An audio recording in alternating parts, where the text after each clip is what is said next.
Happy Sunday. তো আমার সানডেটা কোনো দিন হ্যাপি হয় না, সেটা আমারই দোষে। চলো দেখিয়ে দিচ্ছি তোমাদের কেন হ্যাপি হয় না সানডেটা। এই দেখো ঘড়ির টাইমটা, এই টাইমে আমার সমস্ত কাজকর্ম সেরে আমি শুয়ে বসে কাটাই ঠিক 5:30 অবধি সন্ধ্যে। দেখো এই যে বাজারে এসেছে, বাজার গোছাবো। এখানে এই যে মাছের ঝোলের তরকারি কষানো হচ্ছে, এখানে বাটা মাছ আছে, বেগুন ভেজে রেখেছি, আমি এক জায়গায় রেখেছি। এই যে বাদামের চাটনি হবে, আমের চাটনি হবে।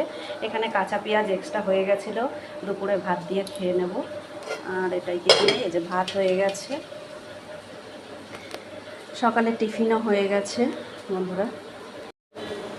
কেন রবিবারটা আনন্দই কাটে না, দাদাভাই বাড়ি থাকে, আর তার উপরে আমার কাজটা একটুখানি দেরি হয়ে যায়, করতে অনেকটাই দেরি হয়ে, আর আমি এখন খুব কুঁড়ে হয়ে গেছি। তাই চলো টাটা, ভালো থেকো, সুস্থ থেকো।